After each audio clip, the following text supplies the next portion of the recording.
자, 반갑습니다. 오늘도 단편의식 네 번째 수업입니다. 오늘 할 작품은 이제 사랑손님과 어머니 그리고 산이라는 두 개의 단편 소설을 읽으셔야 되고요.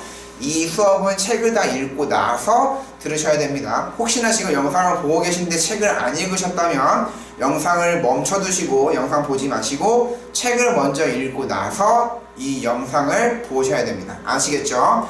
다시 한번 얘기합니다. 책을 안 보셨다면 책 먼저 읽고 나서 이 영상을 보셔야 돼요. 알겠죠?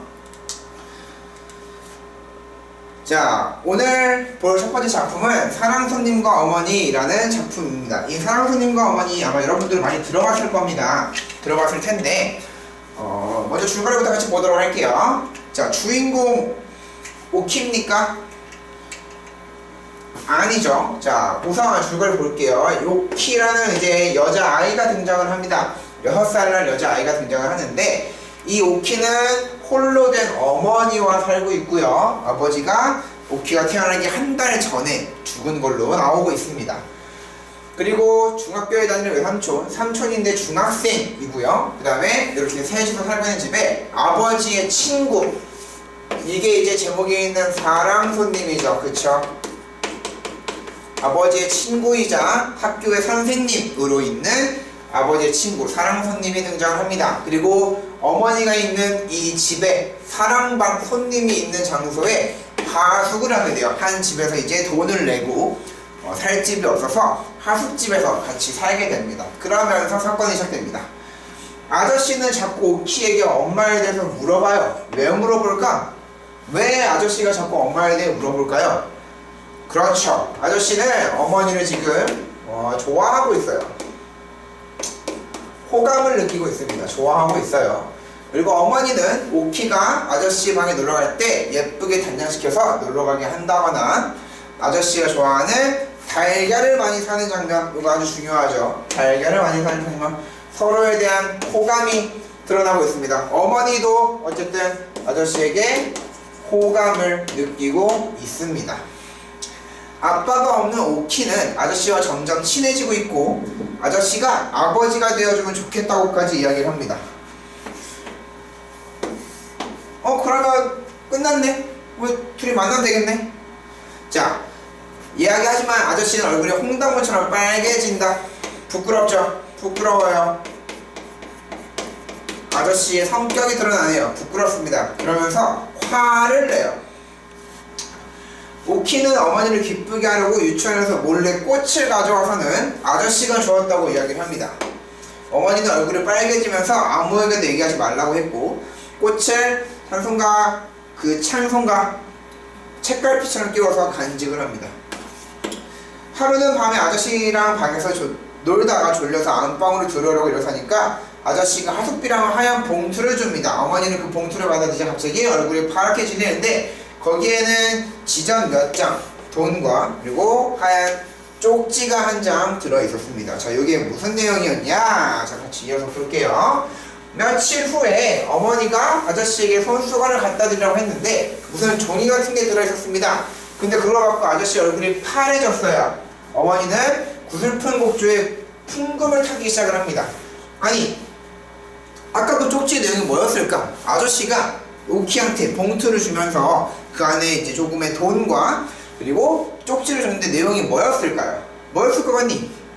여러분이 생각하시는 그겁니다. 아마 자신의 마음을 표현한 쪽지였겠죠. 그리고 어머니도 아저씨에게 손수건과 함께 종이를 한 장을 줍니다. 근데 아저씨는 얼굴이 파래졌어요. 자, 파래졌다. 아마도 새파랗게 질린 것 같습니다. 아마도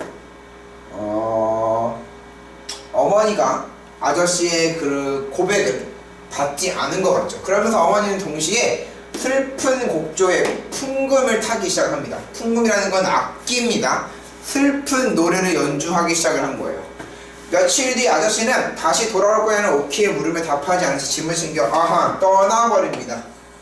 그리고 어머니는 오키의 손을 잡고 뒷동산에 올라가서 아저씨가 탄 기차가 완전히 사라질 때까지 그리우니까 또 보고 싶을 거예요. 그립기 때문에 가만히 바라보고 있어요. 산에서 내려온 후에 어머니는 지금까지 열어두었던 풍금을 닫고 새로 치우고 꽃을 끼워줘도 찬송가 책에서 꽃송이를 꺼내서 정리합니다. 버려요. 마음을 정리해요. 아, 그럼 우리가 알 수 있는 건 결국 오키의 어머니와 그리고 아저씨는 이루어지지 않았죠. 자, 서로 둘 다 호감이 있었고 서로에게 마음이 있었는데 도대체 왜 이 두 사람은 서로에 대한 사랑이 이루어지지 않았을까요? 자, 그거를 같이 한번 보도록 하겠습니다. 자, 우선 작가에 대한 설명부터 간단하게 보고 넘어갈게요. 자, 주요석 선생님은 1902년 평양 출생이시고요. 주요한 시인의 아우이기도 합니다. 12년 개벽지에 추운 밤 활동에서 작품을 시작했고, 자, 처음에는 상해, 중국이죠. 중국을 배경으로 노동자들 하층 계급의 비참한 생활상, 우리 지난번에 봤던 소설과 굉장히 비슷합니다. 그리고 리얼하게 묘사했던 사실주의 소설을 쓰다가 이때부터는 서정성, 뭔가 좀 더 마음을 울리는 정서가 직접적으로 나타나는 작품들을 썼습니다. 되게 다양한 작품들을 썼던 시인입니다. 자, 구성 단계 보도록 하겠습니다. 자, 이제부터 소설을 좀 더 디테일하게 보도록 할게요. 자, 어머니와 내가 살고 있는 집에 아저씨가 하숙을 합니다. 요걸로 이제 사건이 시작되죠. 그래서 우리가 이걸 발단이라고 이야기를 합니다. 사건이 시작되어요. 아버지가 아마 이 집에 오지 않았으면 이 소설은 없었을 거예요. 근데 아저씨가 이 집에 오면서 하숙집 사랑방의 손님으로 하숙을 하게 되면서 이 이야기가 시작이 됩니다. 자, 전개. 오키와 아저씨는 친해져요. 좋아하는 반찬, 그리고 달걀. 이 아저씨가 좋아하는 음식 달걀을 마음껏 먹을 수 있어서 좋다고 합니다. 굉장히 순수해 보이지 않니? 되게 순수해 보이지 않아요? 이 어머니가 왜 달걀을 이렇게 마음껏 먹을 수 있게끔 해줬을까? 어머니가 만들어줬을 거 아니야, 요리를 밥 먹으라고.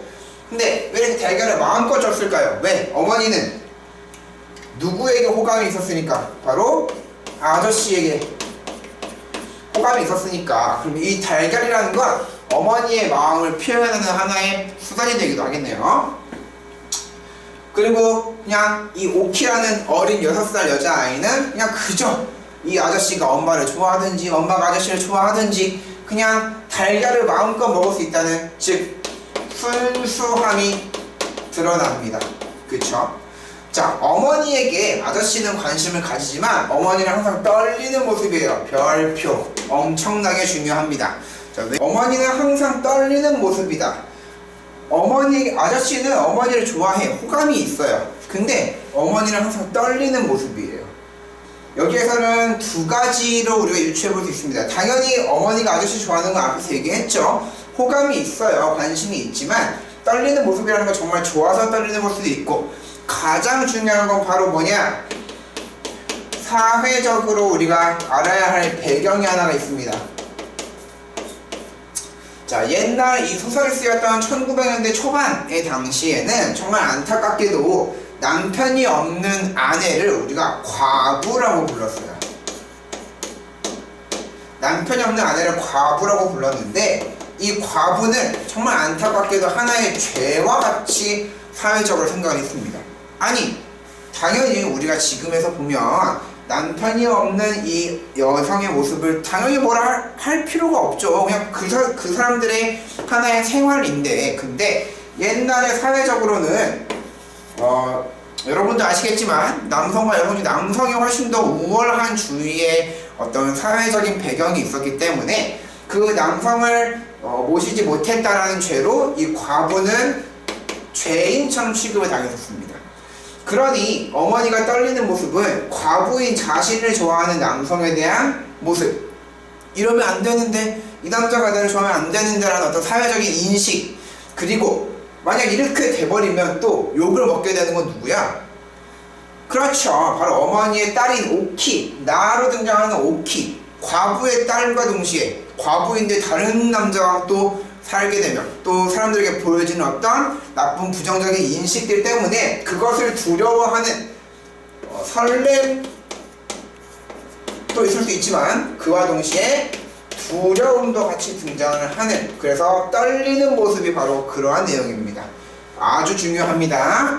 자, 그 다음에 내가 학교 갔다가 오면서 엄마 주려고 꽃을 꺾었는데 장난친다고 아저씨가 준 거예요 라고 거짓말을 해요. 근데 어머니의 마음이 흔들립니다. 쪽지를 주죠. 물론 쪽지에 대한 내용은 알 수 없지만 아저씨에 대한 거부인 것은 확실했어요. 그래서 아쉬움과 미련을 남기고 아저씨는 떠납니다. 그리고 어머니는 그 꽃을 갖다 버리라고 이야기하면서 두 남녀의 어머니와 아저씨의 이루어지지 못한 사랑으로서 이 사랑송님과 어머니는 결말을 맺게 됩니다. 자, 인물 분석 한번 보도록 할게요. 자, 우선 나라는 오키가 등장을 합니다. 나 6살 배기 여자아이 오키로 등장을 해요. 자, 그러면 일단 나가 등장했으니까 여러분 시점이 뭐가 됩니까? 나가 등장했으니까 시점은 1인칭이죠. 1인칭 시점이에요. 1인칭 시점인데, 자, 그럼 오키가 주인공입니까? 아니죠. 주인공은 사실 어머니와 아저씨 두 사람이지. 두 사람에 대한 사랑 이야기잖아. 오키는 주인공이 아니네. 그럼 얘는 주인공이 아닌 1인칭 관찰자 시점이라는 거 우리가 여기서 볼 수 있겠네요. 자, 그럼 이 사건을 관찰하는 사람은 나라는 굉장히 어린아이입니다. 왜 굳이 어른으로도 아예 어머니를 주인공으로도 설정할 수 있었는데 왜 이 어린아이를 주인공이 아닌 1인칭으로 이 아이의 시선으로 소설을 전개했을까요? 왜 이 사건을 아이의 시선으로 봤을까? 자, 그럼 요때 생기는 효과가 바로 뭐냐면 순수성이 강조됩니다. 작품 내용이 되게 순수해. 어린아이의 시선으로 보기 때문에 어른들, 모든 걸 다 아는 어른들의 시선이 아닌 아무것도 모르는 아이의 시선으로 보니까 순수해지고 이 둘의 내용을 전혀 모르고 있으니 훨씬 더 긴장감도 생기고요. 그리고 달걀이 그냥 좋다는 둥 또는 뭐 어머니 아저씨 얼굴이 빨개지는 모습이 홍당무 같다고 이야기해서 뭔가 화난 것처럼 보인다는 둥 되게 재미가 올라가죠. 그런 게 아닌데 우리는 알고 있으니까 재미가 올라갑니다. 자, 이 소설의 화자인 오키는 어머니와 사랑스님 사이의 얘기를 단순한 관찰자의 입장이 아니라 자, 밑줄 한마패 사건 진행에 직접적으로 참여하고 있습니다. 얘가 막 중간에 거짓말도 하잖아. 달걀 줬다고 좋다고 이야기하잖아. 막 중간에 손수건이나 쪽지도 갖다 주잖아. 사건이 전개되는데 굉장히 직접적으로 참여를 하게 돼요. 그러니까 얘는 모든 걸 다 보게 되죠. 그 덕분에 우리가 이 소설에 있는 이야기들을 다 볼 수 있게 되는 거지. 또 어머니는 자, 형마팬 순종과 억압의 폐쇄 사회에서 자유의 개방 사회로 가게 되는 과도기적인 인간상을 보여준다. 이러면 안 되는 걸 알지만 어떤 옛날에 과부는 죄입니다라는 옛날의 모습을 보여주기도 하지만 그걸 그래도 벗어나고 싶어하는 나 이 남자가 좋은데 라는 호감을 느끼기도 하는 과도기적 변화가 생기는 시기. 과도기라는 건 변화가 생기는 시기입니다. 변화 생성 시기라고도 이야기를 해요. 변화가 생성되는 시기에 그런 과도기적 인간상을 보여줍니다. 자, 사랑손님, 우리 아빠의 친구 아저씨로 등장하는 이 사람은 오키 아버지의 친구로 오키 어머니에게 연정, 이게 바로 사랑입니다. 호감이라고도 하고요. 사랑을 품지만 얼마 후 떠납니다. 결국 이루어내지 못해요. 사회적인 인식 때문에, 사회가 주는 어떤 한계 때문에 극복하지 못하고 떠나버리는 모습을 볼 수 있습니다. 자, 이제 간단하게 한 번 더 정리해보고 마무리합시다. 자, 이 소설에서 자, 밑줄 순수 소설 왜 아까 뭐라고 이 소설을 전개한 사람이 누구라고요? 그렇죠, 오키라는 어린아이이기 때문에. 그리고 애정소설, 두 사람의 애정을 다룬 내용이었고요. 휴머니즘, 인간들이 살아가는 모습을 적나라하게 보여주는 소설이었습니다. 배경은 예배당과 유치원 가까이 있는 어느 작은 도시입니다. 왜? 이 마지막에 아저씨가 떠날 때 서울로 간다고 이야기를 하거든요. 어느 작은 소도시였고요. 시점별표 1인칭 관찰자 시점 오키의 시선에서 주인공들의 모습을 봅니다.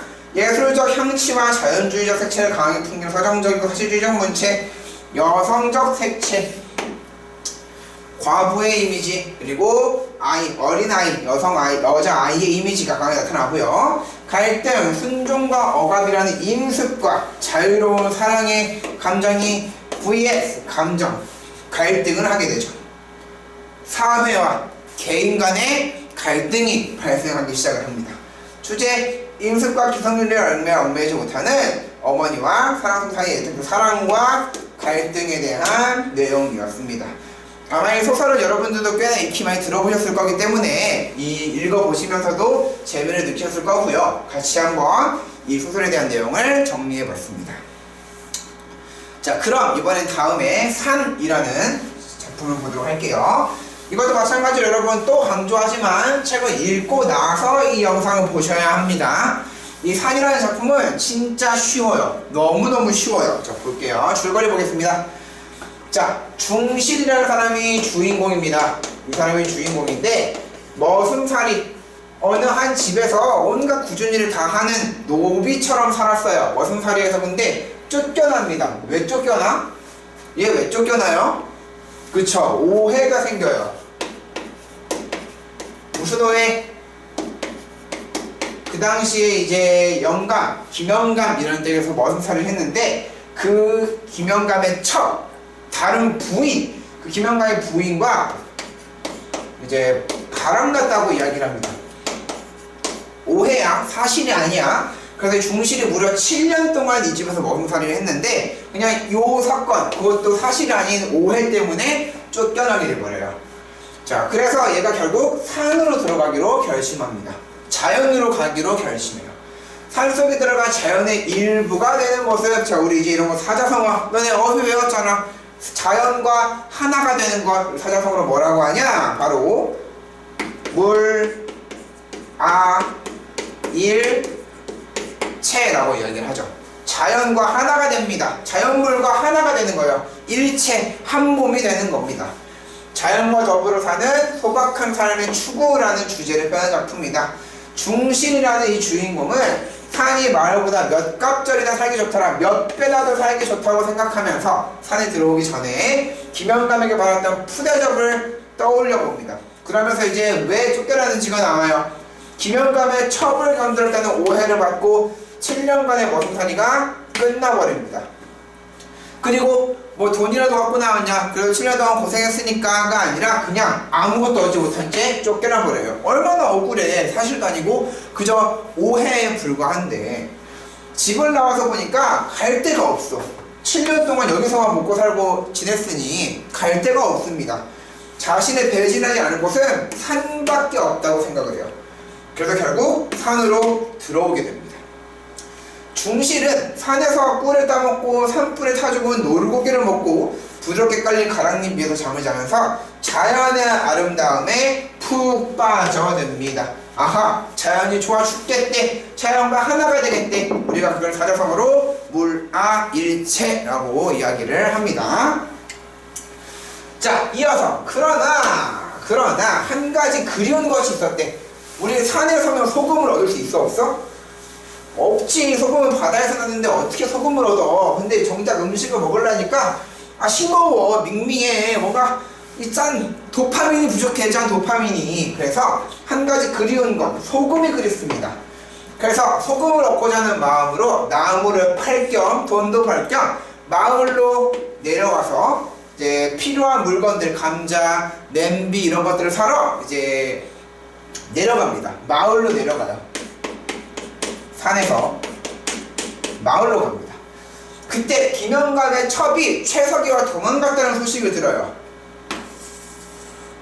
여기서 이제 오해가 풀릴까 안 풀릴까? 오해는 풀렸겠지. 그렇지? 김영감은 자신의 머슴이 그런 줄 알았는데 정작 그게 아니라 이런 애랑 이런 애가 맞았던 거였어. 바람 폈던 거였어. 도망가 버렸어. 얼마나 억울하겠습니까? 더더욱이. 자, 거리의 살림은 전과 다름없이 어수선했대. 거리에서 물건을 팔고 뭐 국밥을 팔고 이런 왁자지껄한 모습들은 똑같았대. 전과 다름이 없었답니다. 어수선하고 지저분했어요. 근데 전과 다를 게 없었지만 얘는 원래 여기서 살았던 애잖아. 이게 좋다고 살았던 애인데 정작 지금 보니까 도무지 마음에 당기지 않아. 아무리 봐도 거리는 아닌 것 같아. 너무 시끄러워. 별로야. 나는 지금 어디가 좋아? 자연이 좋대래. 중신은 그냥 지게를 지고 다시 산으로 들어갑니다. 돌아갑니다. 낙엽을 잠자리로 삼아서 하늘에서 쏟아지는 별을 세면서, 이거 세는 거야. 별을 해다, 별을 세면서 잠을 청하다가 자연과 하나가 됨을 느낍니다. 실제로 소설에 뭐라고 나오냐? 내가 별이 된 것만 같다 라고 이야기를 하는, 마치 꿈을 꾸는 것과 같다 라고 이야기를 하는 장면으로 소설이 끝나는 걸 볼 수 있어요. 그러면 결론적으로 하고 싶은 말은 뭐였을까? 그렇죠. 자연과 인간이 하나 되는 그 기쁨, 그 아름다움을 이야기하고자 했던 작품이 바로 이호석 작가의 산이라는 작품이었습니다. 사자성어로 뭐라고요? 물아일체라고 이야기를 하더라. 자, 보겠습니다. 작가에 대한 간단하게 설명 보고 넘어갈게요. 이호석 선생님은 가산이라고도 했고요. 평창에서 태어나서 영문학과 졸업했다. 창작 활동을 1925년부터 시작을 했고, 도시 1학년의 비참한 생활을 먼저 초반에는 이야기를 했었습니다.